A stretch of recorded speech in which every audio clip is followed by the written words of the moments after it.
Welcome to the Profits Podcast, the show that gets into the nitty-gritty of running a profitable e-commerce business. On the podcast, you'll get real stories, real learnings from real business owners and entrepreneurs. From financial planning to operations, sales and marketing, learn what it takes to run a profitable e-commerce business today. So, we're ready to start making some serious profits. Okay, welcome to another episode of the Profits Podcast. Taylor and Millie, very excited to have you on the podcast. If you guys want to kick off, just give us a little background on yourselves, a little high level on yourselves, so everyone gets to know you about. Taylor, maybe you go first. Awesome. Hi, everyone. I'm Taylor. I am the co-founder of Stakt, and a little bit more about me. I am born and raised in New York. Before Stakt, I was working at Bloomberg in a product management role. And now me and my best friend Millie are running Stakt full time. I think that's my cue. I'm Millie. I am Taylor's partner and co-founder of Stakt. I am originally from Dallas, Texas, moved to New York after college and have been here ever since. Before Stakt, my background is in sales and partnerships. So worked at a few startups doing SaaS sales and then did brand partnerships for an experiential retail startup. That's awesome.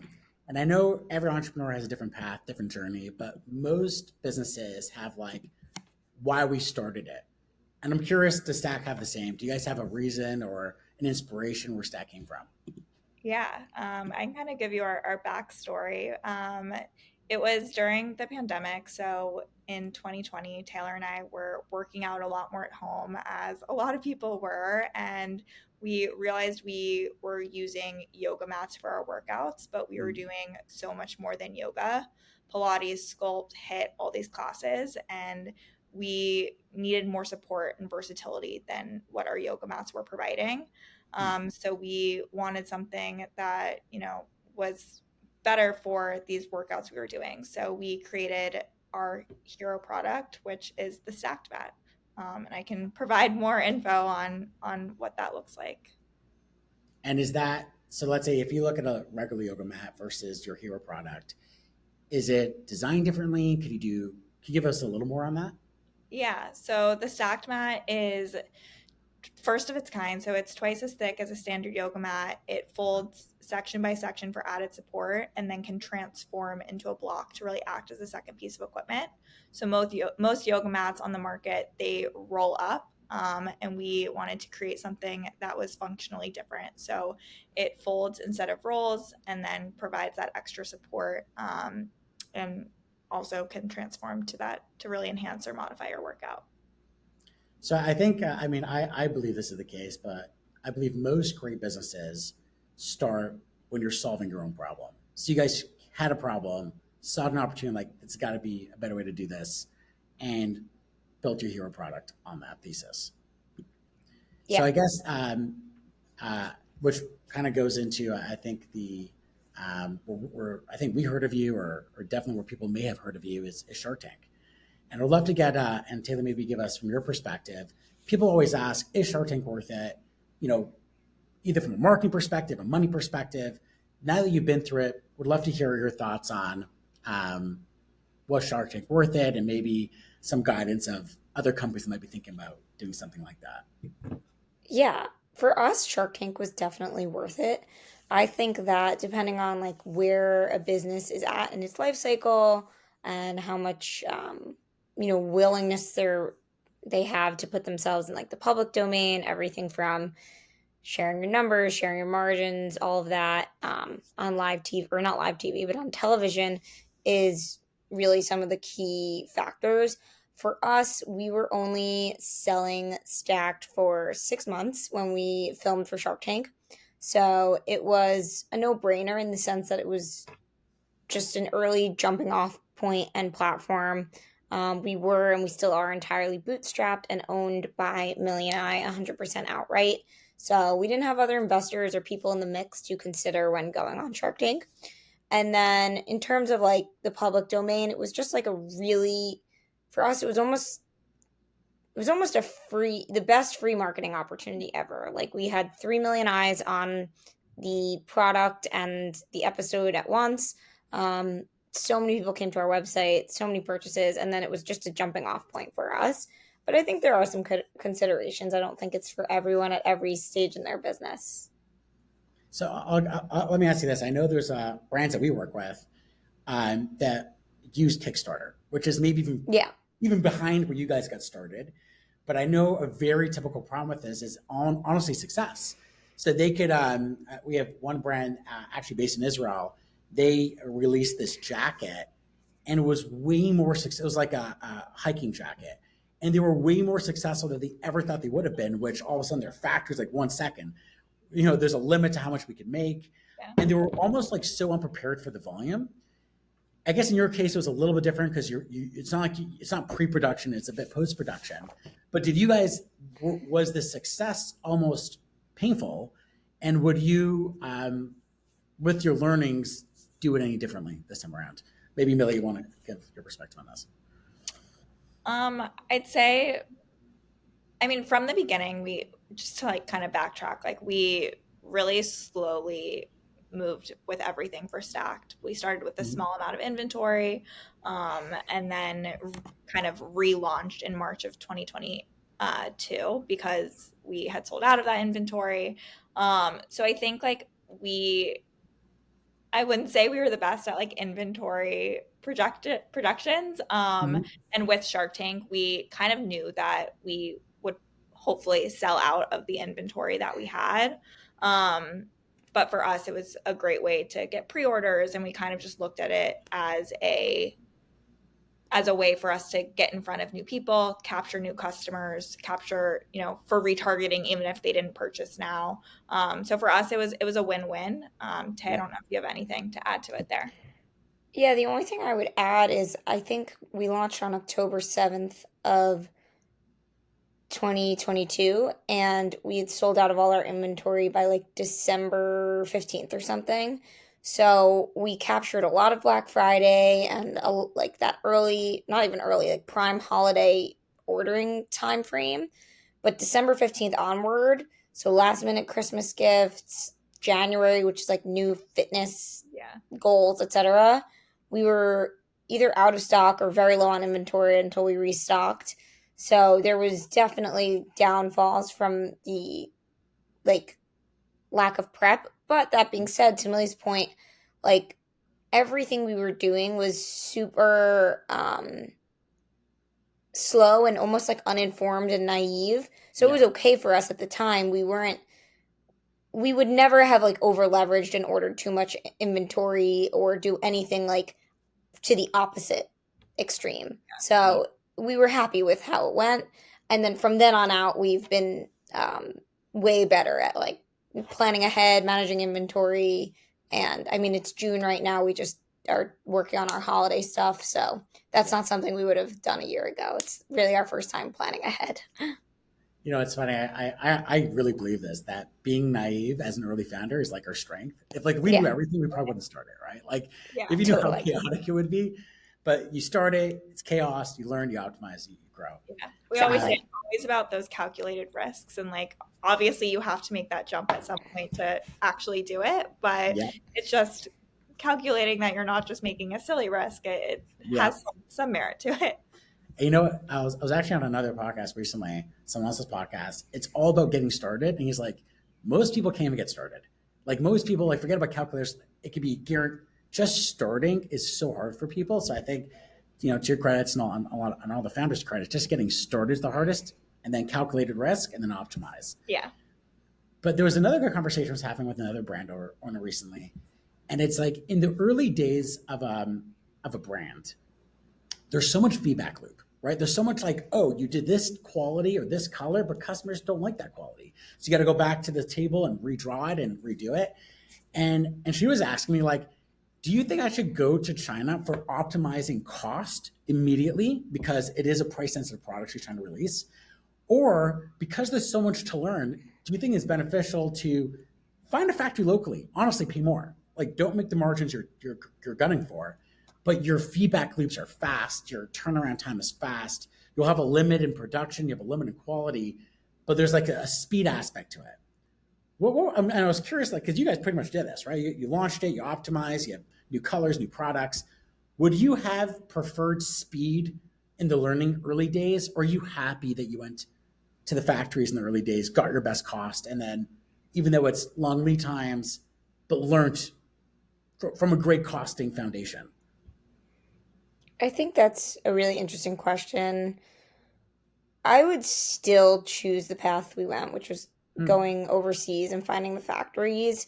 Um, I don't know if it's just because of our product per se, but what we've learned and by way of like interviewing different factories overseas and meeting with people who deal with similar products domestically, no one's really like we would have to be sourcing these materials, and most 99% of fitness goods are made outside of the US. So it's I think for us it was just unique that like I don't know that it would have been any faster if it was in the US.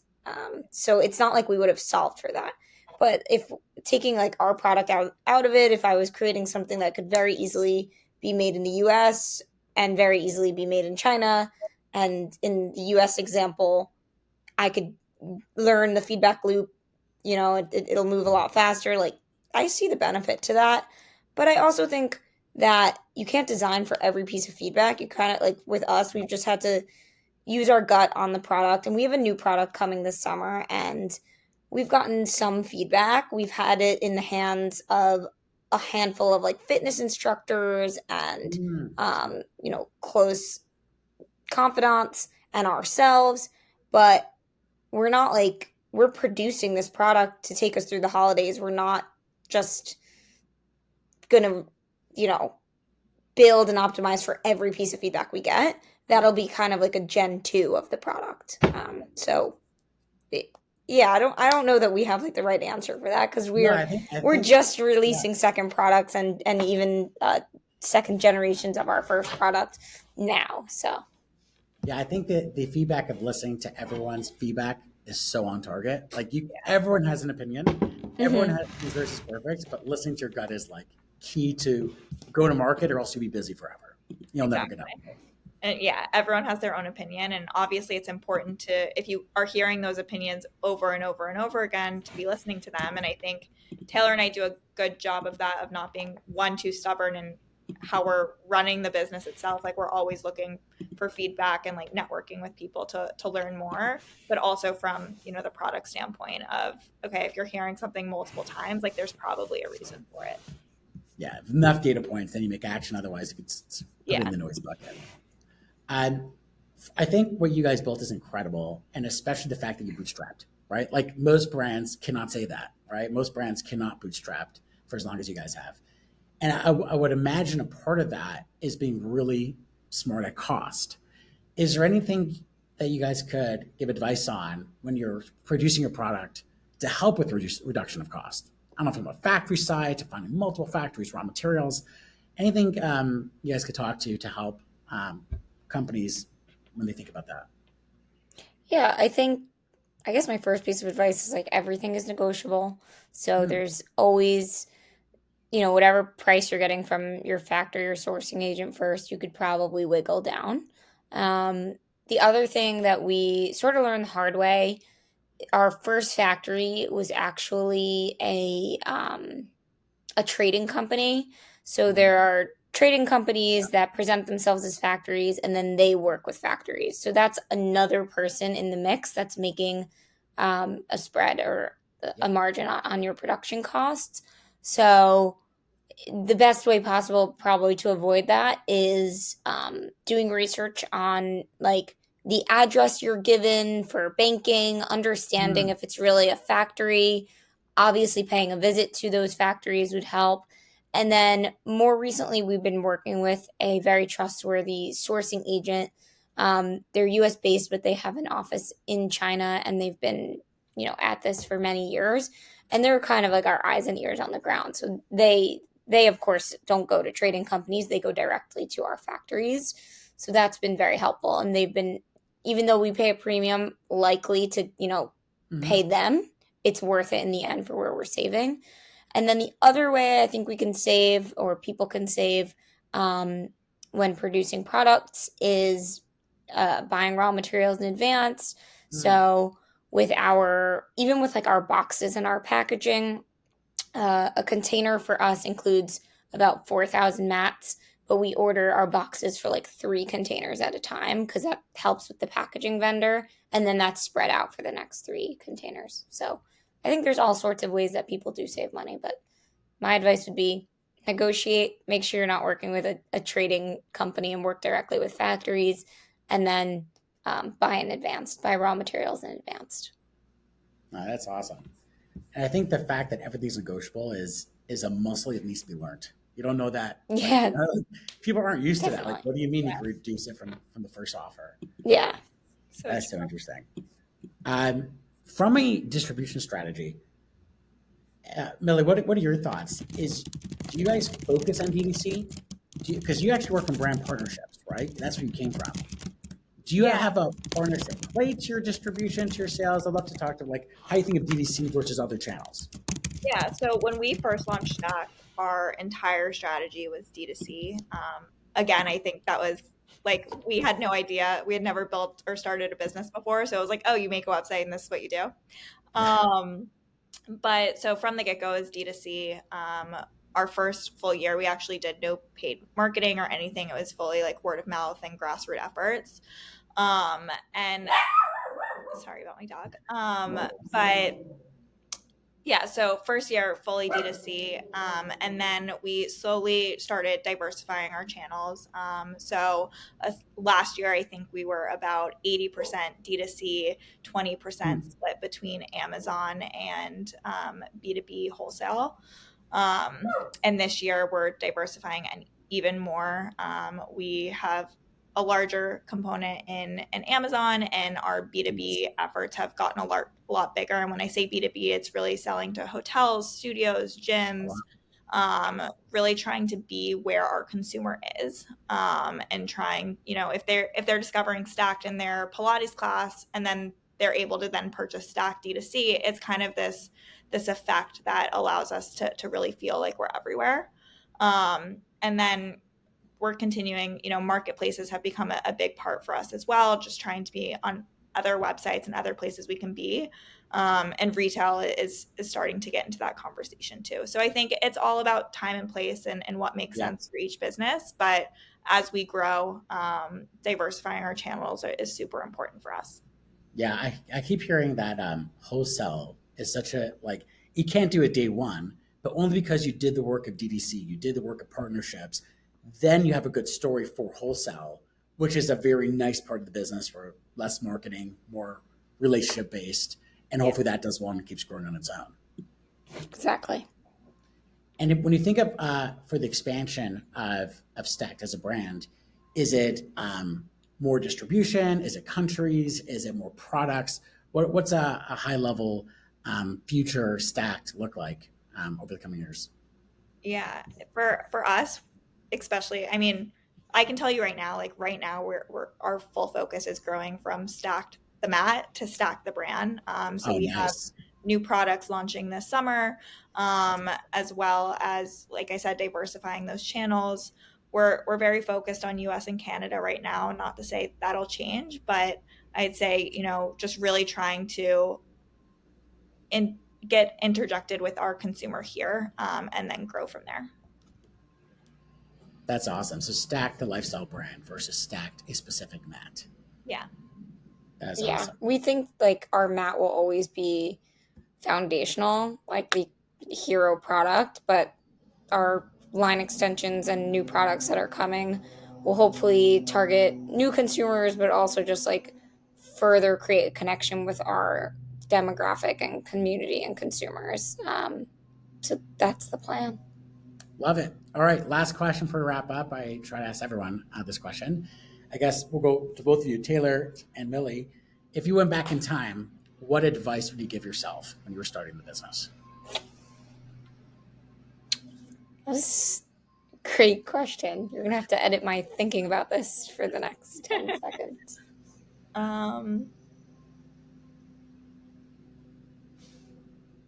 Okay, I think I would give myself, you know what? This is interesting because it doesn't matter if we went back in time or I were to give myself this advice right now, because I think I gave myself this advice then and I would give myself this advice now and retrospectively. But I always remind myself to trust my gut. And that's the biggest piece of advice I have for myself and for others, unless you maybe don't trust your own gut. But I think that there's so many people that you'll meet when you're starting a business, and everyone has a different opinion or take on things. And a lot of people have a wealth of knowledge on all different things, and you can take that knowledge and help yourself make an informed decision. But at the end of the day, you really have to go with your gut. Like, there's been so many things that we maybe did or didn't do, and we're really happy with our growth. We're really happy with where we are, and we're really happy with where the business is going. And I think that came from Millie and I just trusting our gut. And we're very lucky to be partners, because at least if my gut's off, there's another gut to like check mine. So we're good. We say this all the time, but there's very few friends that I could start a business with, and Taylor is definitely and survive, still be friends. Yeah. Exactly.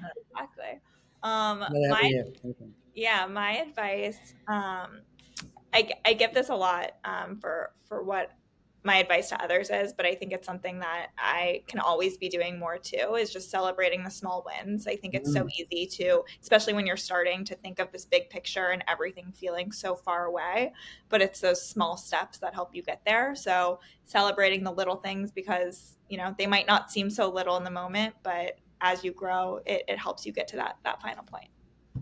Love that. Both of them are awesome. And you can only give that advice as you start your business. And then as you learn, then you're like, yes, those are true. How true they are.